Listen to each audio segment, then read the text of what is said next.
Hello and welcome to another Out of Bounds Sports Podcast post-game edition show. We are back and we're covering the San Antonio Spurs and the New York Knicks that just wrapped up just moments ago. Hard-fought game by the San Antonio Spurs, but ultimately came up short. You know what we do to start the show? We're going to go to the box score and break this game down and see why the San Antonio Spurs end up coming up short during this game. Right off the bat, we're going to look at the top performer, and that's DeMar DeRozan.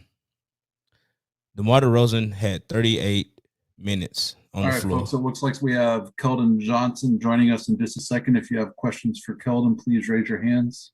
Okay, so we have Keldon Johnson coming up, so I'm going to go ahead and add the Spurs to the stream.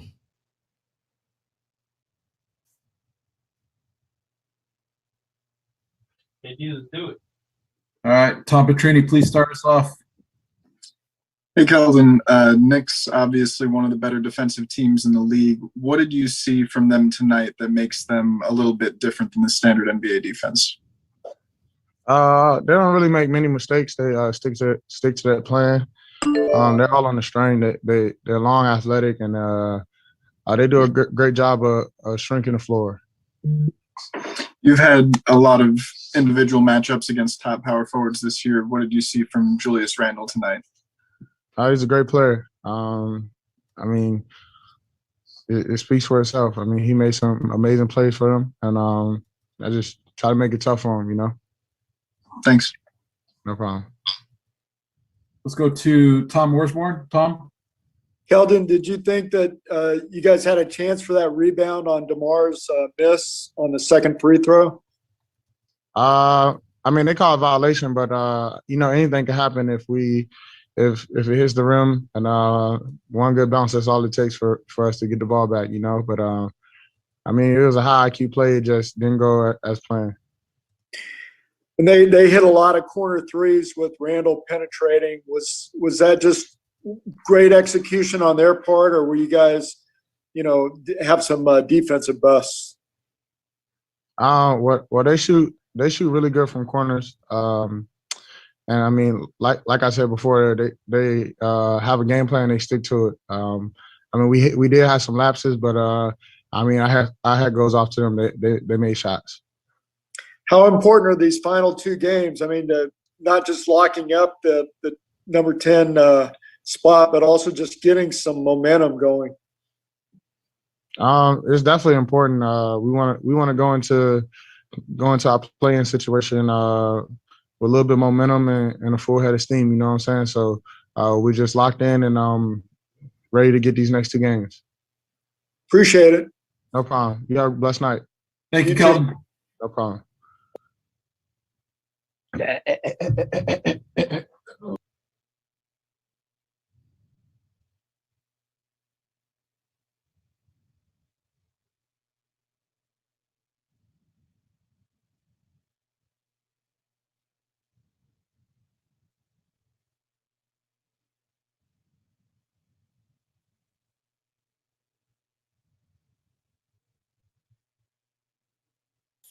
All right, so that was Keldon Johnson speaking on. Let's just talk about his stats just a little bit. I know we was going to talk about DeMar DeRozan before the stream actually started, but since he was the first Spur up, we're going to talk about his time on the floor. 31 minutes, 5-11 from the field, 13 points. The question that I wanted to ask him, but I didn't get a chance to ask him, I wanted to talk about the Knicks' physicality. They are one of the better defensive teams in the league. They really bought into Coach Thibodeau's philosophy, and this team is, pretty scary team as far as their physicality on the floor. Their defense is impeccable. They don't make many mistakes on that end of the floor, and they can give you something on the offensive end. Shout out to Julius Randle. He's really turned it around, and really liking how his progression has been year over year. Coming from the Lakers, his rookie season, he was injured. He got injured, and he was forced to miss the whole season that year. And, after that, he was ended up traded to another team. I believe he had a stint in New Orleans, now with the Knicks. And they got a coach. They got a culture. They have a philosophy. Shout out to the Knicks, for turning this team around. A lot of the credit goes to Coach Thibodeau. So it looks like we're getting another player coming up. But while we're going over, before that next player come up or a coach comes up, we're gonna continue to go over the game stats.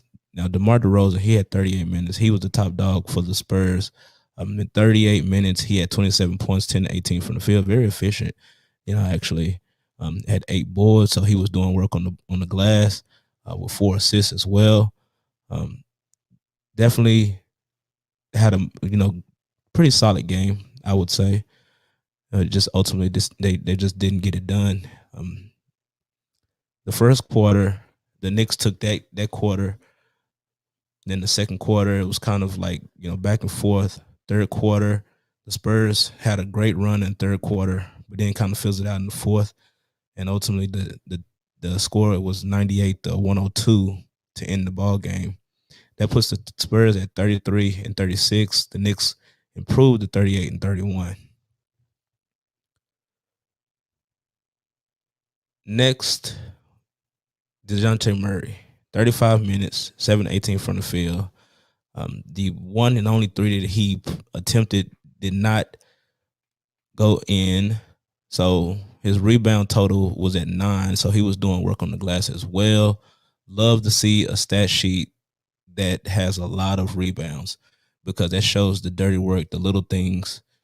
And rebound is an effort stat. I always want to see, a lot of boards, a lot of assists, the ball moving around, everybody getting touches and things like that. But when you get the ball, your impact on the floor, what are you doing with the ball? Are you getting more teammates involved? Or are you selling for shots that are not going in? Like I feel like they could have spread the ball out just a little bit more, the ball movement, locking down on defense and things like that, to secure this win because it was back and forth. I mean, the fourth quarter just kind of got away from them. The Knicks outscored them by 8 points in the fourth quarter and ultimately sealing the deal on this one. But back to DeJounte Murray, with in 35 minutes, you're 7-18 from the field, 14 points. It's just not enough. You just need more, a balanced scoring attack when it comes to a great defensive team like this, giving them different looks, different sets and things like that, setting picks.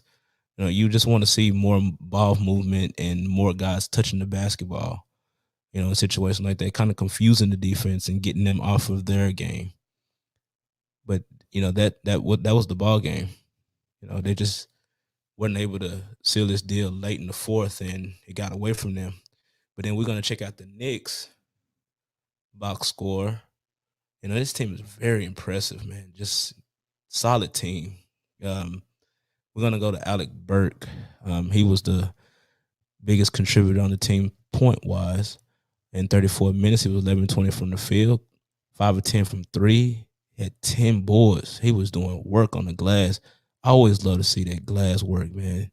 2 assists, 30 points. Great job. Then we go to the big dog, Julius Randle, 45 minutes on the floor, 7-21 from the field, 1 of 5 from 3. He had 25 points. Then you go to R.J. Barrett, second in command on the team, 41 minutes, 8 of 19 from the field, 5 of 9 from 3. He had 9 rebounds. They was glass eating as well, 5 assists. Then you go to, after that, they kind of fizzled out after that. You only had Alec Burke and R.J. Barrett and Julius Randle with the most points on the floor. And then you go down to the next highest was Reggie Bullock with only 8. He had 39 minutes. But when you have these 3 guys, balling out like they was balling out, the other guys are just out there decoys, playing defense and things like that. These are high defense guys, high IQ guys on defense. So, shout out to Coach Tibbs for getting this team, in this position. They're going to the playoffs. We have Knicks basketball in the postseason. Go figure. I know the Knicks fans are going crazy about that. But it was a great game. Just the Spurs just wasn't able to get it done. It's just been one of those seasons for the Spurs. Just one situation after another. But they have a legendary coach and Coach Pop. They're third in the Southwest Division. Currently, they're in that play-in situation at the 10th spot. And we're just going to see exactly what these next two games for them are going to look like. But I do have a special announcement. I know I didn't put it in the stream in the description, but I am now covering my fourth NBA team. You have Spurs, Mavericks, Lakers, and now we introduce to the Out of Bounds Sports Podcast the Memphis Grizzlies. So that game is just wrapping up. We will be covering that game as soon as they're completed. Right now, it's 116 to 110. Looks like they're just wrapping up. So what we're going to do is take a quick commercial break. We're going to come back to the Spurs after we tap in with the Grizzlies. So we're going to check this out. Grizzlies did end up getting the win. So we're going to be able to talk to the team and talk about a great team effort on the Memphis Grizzlies part. So we're going to take a quick commercial break. Stay tuned.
All right, we are back. And now we're going to go ahead and share the screen. We do have Memphis Grizzlies content. So excited about that. This is the fourth NBA team that the Out of Bounds Sports Podcast will be a part of. And we're definitely excited about that. Just getting more opportunities after opportunities to be able to, speak to, sports teams and things like that. Very exciting. We're waiting for them to address the media. I was fortunate enough to be able to cover them briefly during the Mavericks broadcast. If you didn't catch my live show last game, we were able to speak to Tyus Jones of the Memphis Grizzlies. So after that, I reached out to the team. I wanted to be a part of their media sessions, and they granted permission for me to cover my fourth NBA team. When I started this podcast a year ago, I didn't really have a clear-cut direction for it. I was quarantined from work. Said this story so many times, but quarantined from work, really wanted to find something to do to pass the time. So I started the Out of Bounds Sports Podcast with very limited equipment, very limited ideas. And I just wrapped up my last show, 76th show. And I think it's, just, some of the downsides of it and some of the mental things that I've went through when starting this podcast, I wanted to give up so many times just because I didn't think the show was progressing the way I thought it should. You know, I looked at it. You know, I wanted to, secure some kind of monetary um compensation for the podcast, like, trying to see exactly, if I can, secure a living off of just podcasting or get more opportunities. But the fulfillment that I get from it is just being able to connect with so many different people, meeting so many, different teams and things like that. It's invaluable. It's better than money to me. And I have a passion for sports. I didn't really play a whole lot of sports, growing up. But, I'm just glad that, I'm able to create this podcast and have such great content come from the podcast. And I just want to see where it takes me. I don't really have a lot of expectations. I just want to continue to be consistent, and hopefully we can see where it can go. And we got Memphis Grizzlies coming up. Okay, Corey, I've Oh. got you. got it. All right. Yep, Perfect. I'm back. Oh, got it. Focused. Perfect. Thank you.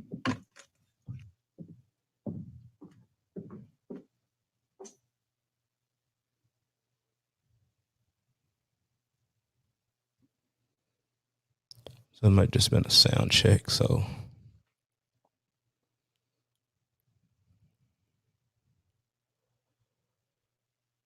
alrighty.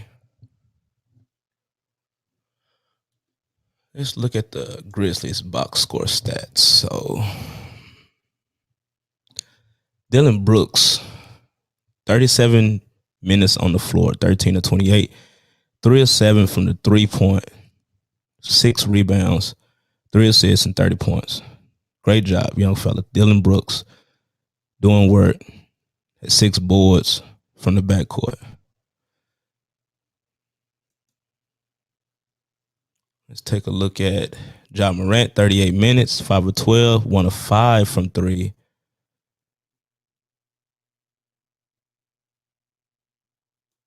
At 12 points. That doesn't really seem like a Ja Morant type game. So,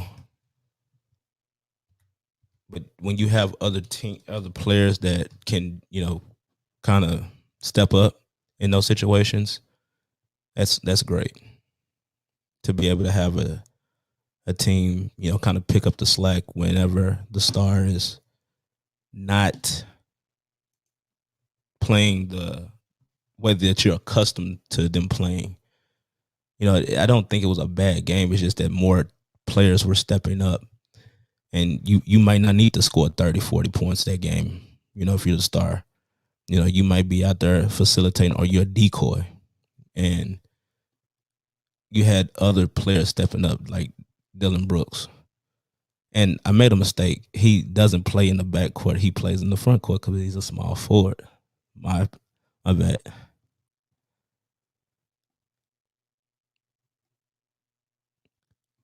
And so Jaren Jackson did play this game. He only played 20 minutes, so I'm pretty sure they're limiting his minutes because he didn't really play that much at all this season. But he did play today. And in 20 minutes, he was 5-11 from the field, which is very good, considering, his in and out of the lineup. And he had 12 points.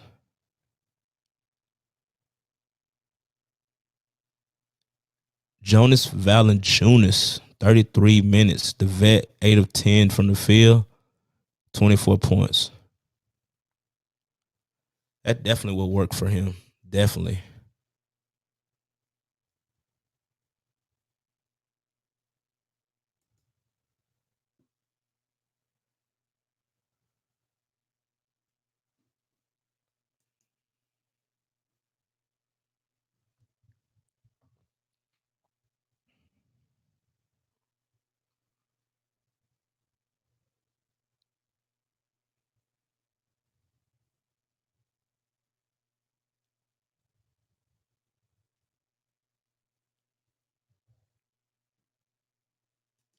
So if you're just now tuning in, we are covering two different teams.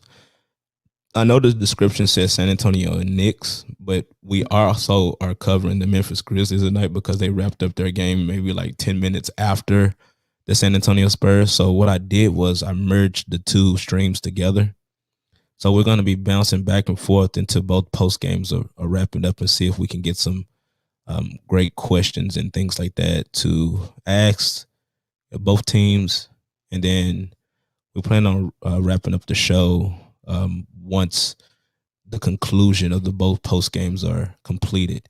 But while you're here with me today, if you're live with me in the stream, feel free to ask questions. If you did watch this game, if any one of these teams that you follow, we can definitely discuss some of the stats. We can definitely discuss their playoff positioning and things like that. Right now, I mean, the season is like wide open. You really don't know exactly what it's going to look like as far as, the playoffs and things like that.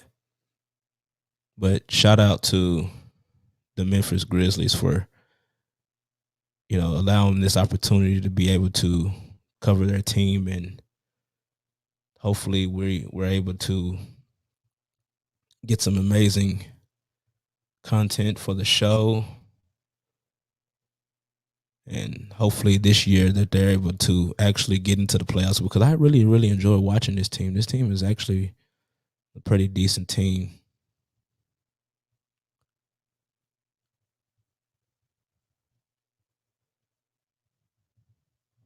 Let's see. We're still waiting on Memphis to tune in. So what we'll do is we'll go check back on the Spurs and see if we have anyone up from the San Antonio Spurs side. We're kind of bouncing around a little bit tonight just because these games are just wrapping up, and you got the players, they're getting ready and things like that. We really don't know exactly who's confirmed, who's going to be available to address the media and things like that. So just bear with me tonight. We're going to do our best to try to get a question into one of the team's players, or just to be able to provide some kind of content for the show. But I would definitely keep y'all.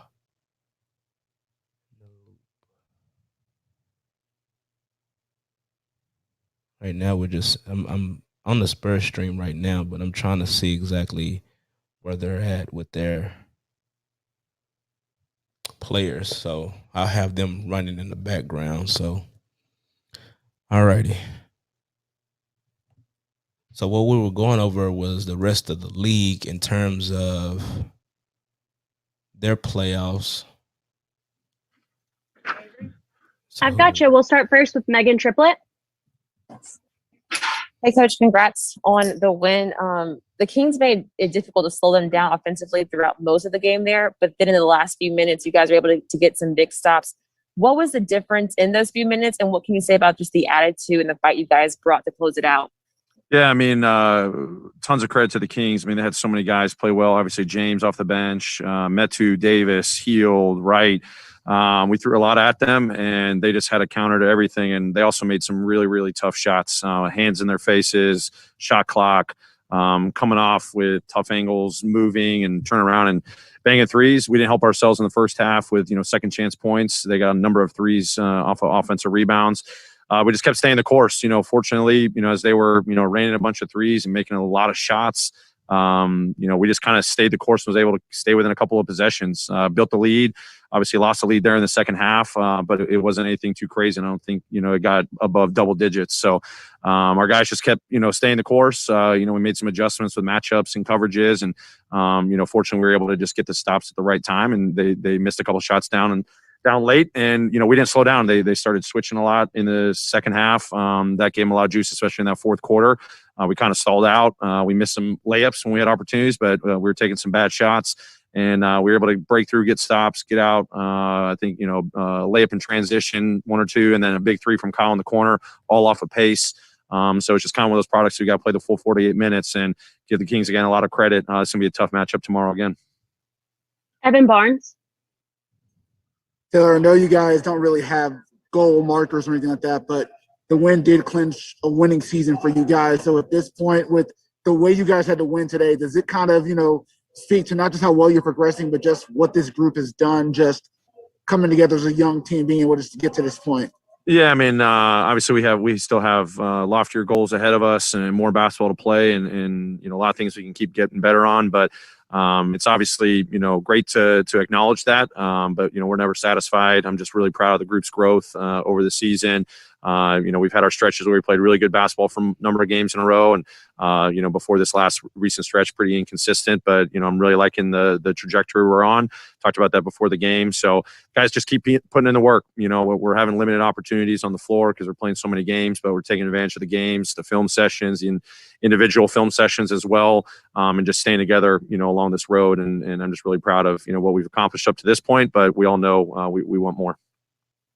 Drew Hill. Taylor, you mentioned more basketball to play. Obviously, Sunday becomes a really big game now for you guys. Have you decided whether or not you're going to rest anybody tomorrow? Yeah, no conversations about that yet. I mean, we're obviously excited about what we did tonight, and we want to keep competing and getting better. So tomorrow's another opportunity for us, and we'll cross all those decisions as we wake up and see how guys are responding. Terry Davis.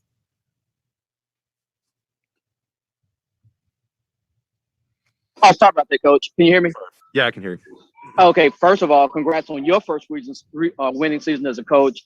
And secondly, the way your guys closed out in the fourth quarter, that's got to get you confidence knowing they weren't able to do it early in the season.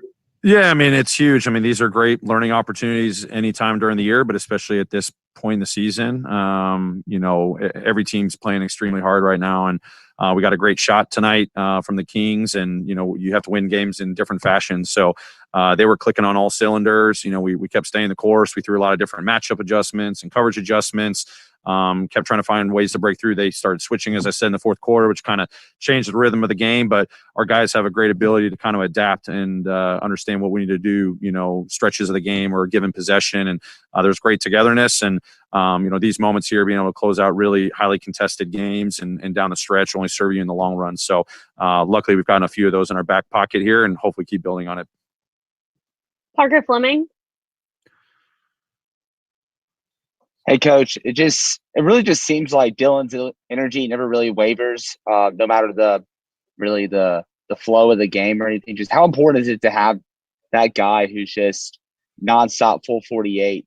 Does it really kind of just serve as like a potentially momentum booster to potentially just break out of a slump?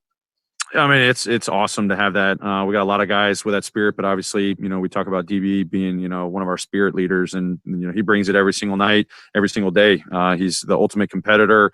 Tonight did a heck of a job. I know they had a lot of guys score really well, but his just aggressiveness defensively, never wavering. Obviously, he had a really good offensive night. I thought he did some good things, playmaking on top of obviously the scoring. But definitely does bring momentum. Tonight was a game where we needed to raise our physicality and our urgency, given how well they were playing offensively. And obviously, we try to rely on DB every single night to bring that edge. And happy that the rest of the group was able to do that as well tonight. Sean Coleman. Coach, congrats on the win and your first winning season as well. Just this week, coming into this week, there had been some offensive struggles, but just how important is it right before the playoffs for you to see boxes checked in terms of producing in the paint Monday night, really producing from the perimeter Tuesday night, and tonight closing out in crunch time? The Grizzlies, again, we talked about it several times, winning in different ways, but this last full week of the season, they're finding ways to win, even when they may not be playing at their best. That has to be huge, obviously, going into the playoffs. Yeah, it's definitely huge. I mean, over the course of a season, you want to be able to win games a lot of different ways. You can't just rely on one thing. Hopefully the habits we talked about from day one and kind of our identity covers a lot of opportunities that are going to be thrown at you over the course of a season. So whether it's the paint, the 3-point line, it's tightly contested games. It's more of a defensive, game where you got to really lock down and your offense is struggling. Just happy with the ball movement. Another game of 30 assists. We pride ourselves on playing with pace, getting the ball moving, not just in the full court, but in the half court. Hopefully a lot of guys are beneficiaries of being able to make plays on the offensive end. And then we just talk about our defense trying to be there consistent pretty much every single night. And I give our guys credit. It's been there, for the majority of the season. So, proud of their ability to understand we got to be good on both sides of the floor. And any given night, you're going to have to pull something out of your tool belt to go get a victory. And it's good to see that we're experiencing a lot of different ways. Time for one more. Corey Harrison. Hey, Coach. Hey, Coach. Congrats on the win tonight. What is the team's current injury after the 2 big wins? And from a coaching standpoint, how proud are you of this group of guys over the course of the season? And also, what are your expectations going forward? Yeah, I think, outside of, Grayson, who's been week to week, and Sean McDermott, most of the guys are feeling good. I mean, you hear it all the time. Not everyone's 100% this time of the year, but I think our guys are in good spirits, good energy, with this grueling schedule that we've had. We're trying to stay as fresh as possible. And, our focus is just, continuing to get better, next couple of games here, and that's kind of it. Thanks, Coach. Great. Thank you, everyone. Our first player of the evening will be John Morant, and he will be sitting down momentarily.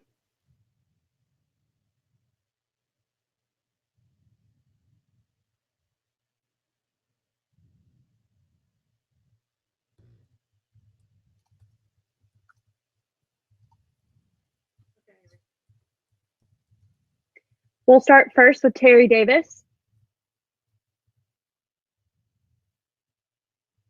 Hey, how you doing, Ja?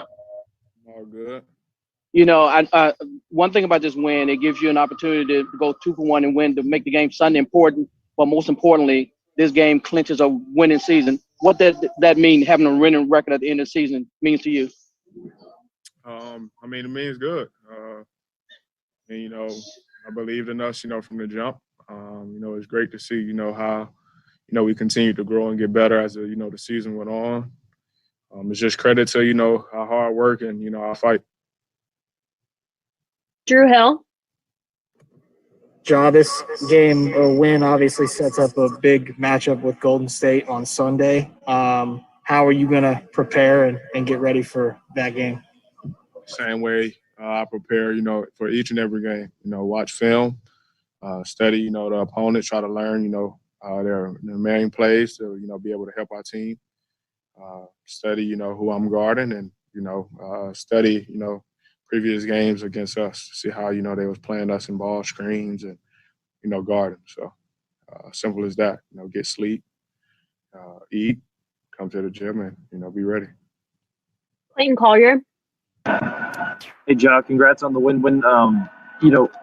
Everything that's happened this year, whether COVID or injuries, there's a lot of times that this year could have gone sideways for you guys to get to the point where you've not only stayed the course, but now where you're in control of your own destiny to get a top 8 seed here. Just what does that do to speak to this team? We've talked about, how young this team is, just the maturity that's growing and just overall your guys' game on and off the court, how that's developed this year, and what kind of statement this makes tonight. No, I honestly, feel like, we're a way better team. Feel like we're, more together. We just continue to grow with each other.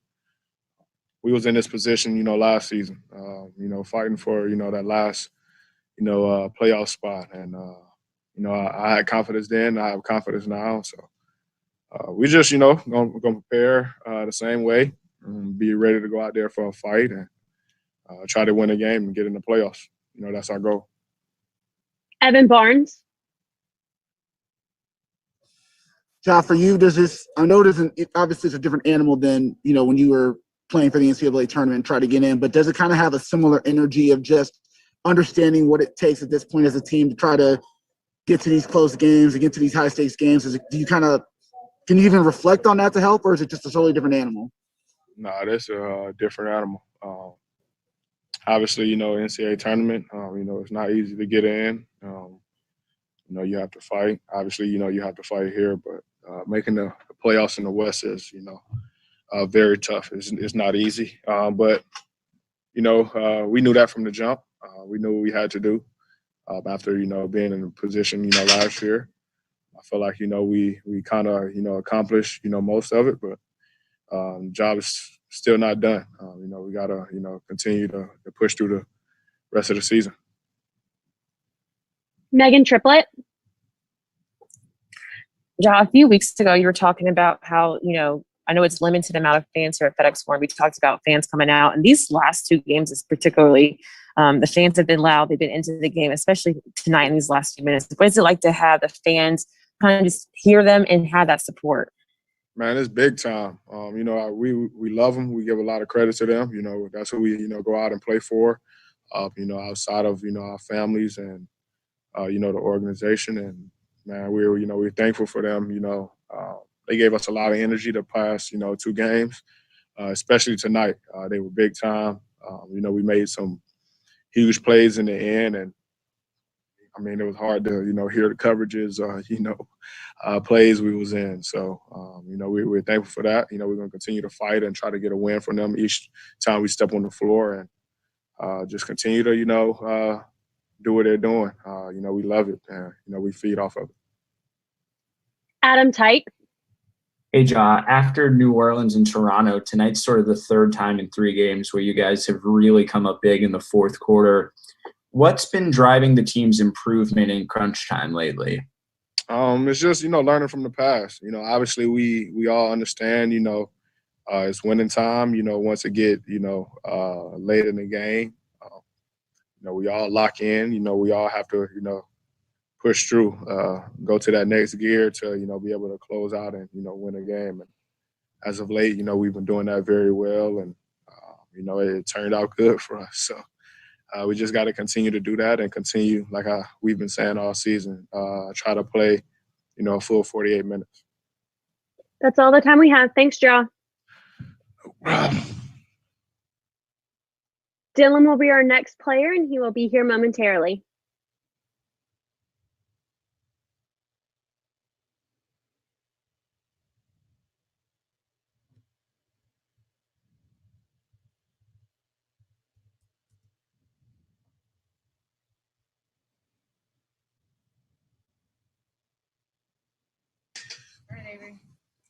I've got you. We'll start first with Parker Fleming.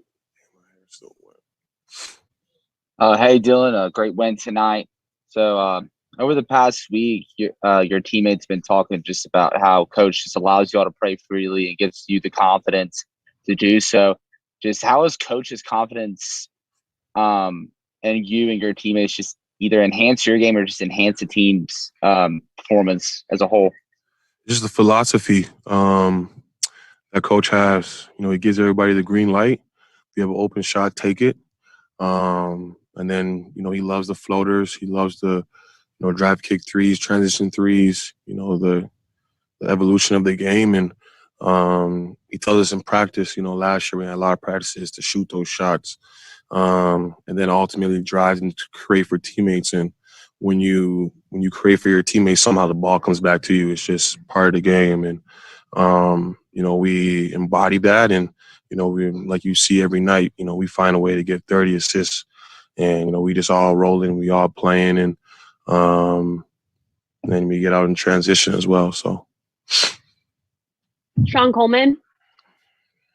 Dylan, so we had talked with Coach Jenkins about it being the fact that this was the Grizzlies. They officially have a winning season. This is their first winning season in the 4 seasons you've been here. Just speak to how important that is as a team effort. And obviously the great performance from you tonight, but just how special does that feel with all the dedication, everything you put forth to have the first winning season as a Memphis Grizzly? It's special. Coming from Oregon, losing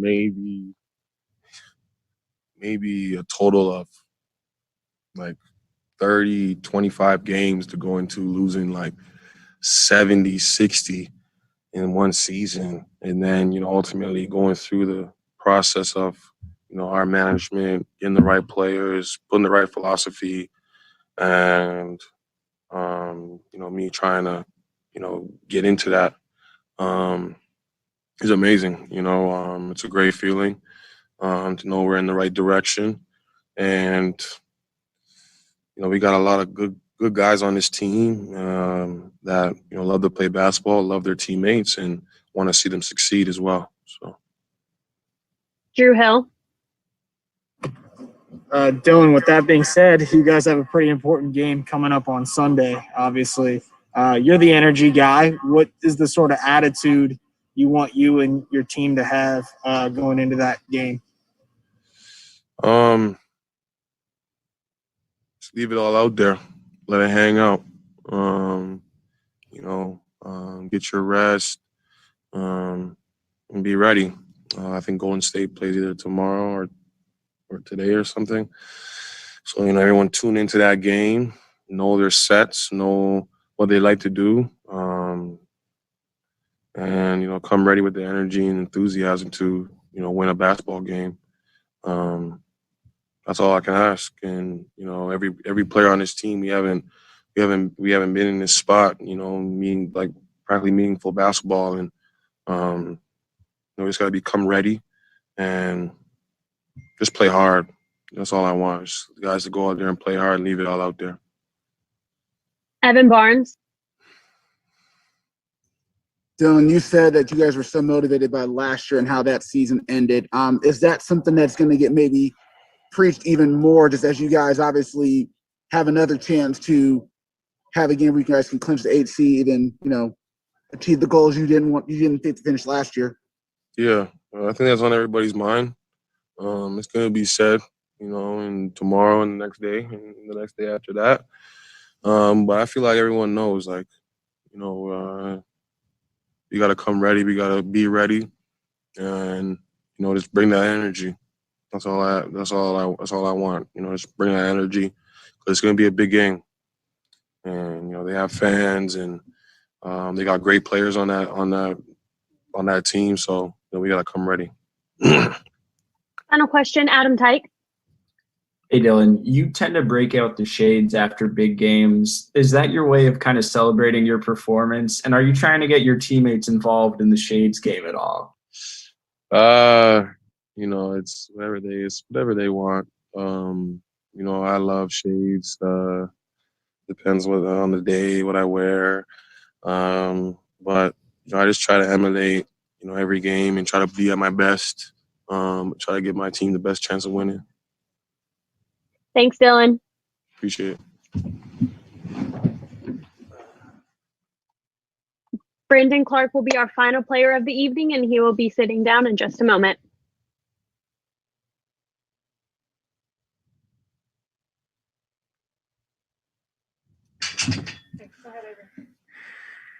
We'll start first with Terry Davis. Yeah, how you doing, Brandon? I'm doing well, thank you. Hey, man, it's been a long season, but it comes down to these last 2 games. You guys are in complete control of your destiny and where you finish in the play-in race. Yeah. How much pressure does that take out of you, knowing that you ain't got a scoreboard watching, look for help and hope somebody help you out?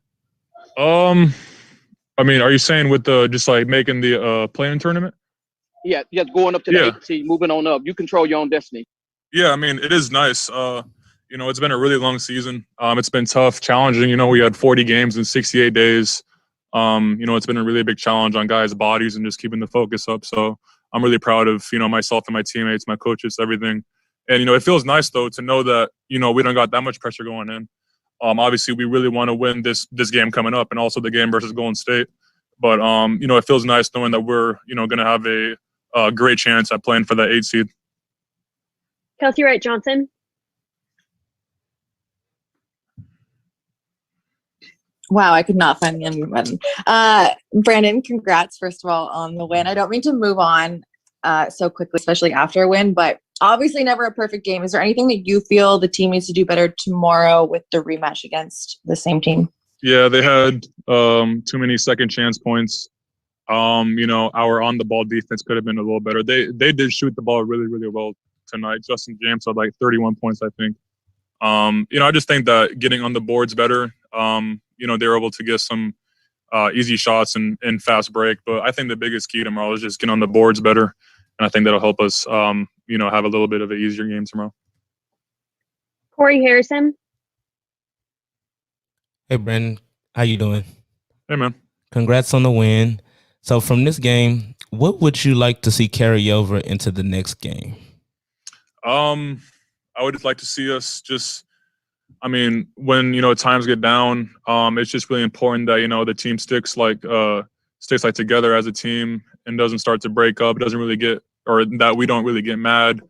It's just a big deal that when the other team goes on a run, that we can just kind of take that and, figure out ways to, come back stronger. So that's what our team has gotten better and better at this year, just, taking that first hit and being able to come back and play better.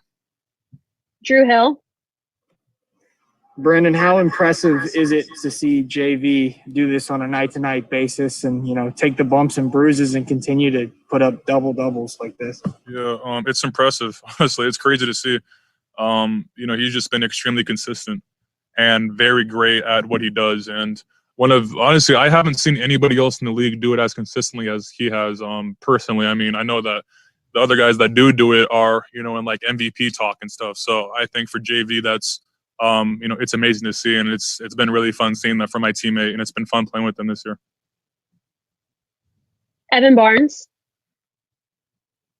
Hey, Brandon, coming up Sunday, obviously, is going to be a huge game for you guys. But how much do you guys think about last year and the playing game? I know Dylan said it's kind of motivated him, but how much does that is that on you guys' mind to just kind of close out the season strong, even looking ahead to Friday, just that reminder of we have to finish out better than we did last year?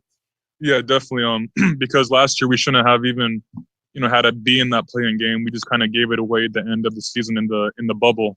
But we definitely have that chip on our shoulder from that game, because that game hurt, and we feel like that we should have won those games in the play-in tournament. So I think that was really good to get that game in last year. So I think taking that loss last year will definitely help us this year. Parker Fleming. Hey, Brandon, you really had a great past week of play. Just for one, just how's your body been in that? Because you mentioned dealing with the nagging injuries, and two, it's truly a confidence booster heading into this play-in tournament, right? Yeah, no, it is. I've been having some nagging injuries, but on the court I feel fine. That's the biggest thing. Off the court I just had to put a little bit more focus on my body, which has been good for me though. So it's been fun to be able to kind of feel like my normal self again and all that. So I'm just really glad that I've been able to contribute and feel good on the floor. And it's something that I'm definitely gonna carry over to the play-in game in the playoffs. We have time for one final question. Adam Tyke. Hey, Brandon, you guys have been closing out in crunch time recently, and I asked Ja about what was behind that improvement, and he sort of mentioned learning from the past. Yeah. What were some of the things that you guys learned about yourselves in crunch time over the last month, and what did that learning process sort of look like for the team? Yeah, I mean, this past season we had a lot of games where we should have won, but we lost kind of in the crunch time. And I just think that, once you do kind of go through those games, you kind of just figure it out when the games do come in the future. I think that we did a really good job at figuring it out and figuring out what we got to do better. Shots to not take, stops to how to get stops in the crunch time. And I think our guys have done a really good job at just learning how to, finish these games where we have lost them in the past. Thanks, Brandon. Thank you. See y'all. Thanks, everyone. See you tomorrow. All right, so that will wrap up the Memphis Grizzlies post-game show. I want to thank everyone for tuning in to the Out of Bounds Sports Podcast, where we're constantly working, constantly trying to get more exposure, more opportunities with more professional sports teams. We are doing big things at Out of Bounds Sports Podcast. You don't want to miss the wave. With that being said, we are out for the night. Catch you again on the next one. Peace. Welcome to the Out of Bounds Sports Podcast. Come with us, Out of Bounds, as we discuss and debate the latest topics in the world of sports. We have a great show ahead, so let's get to it.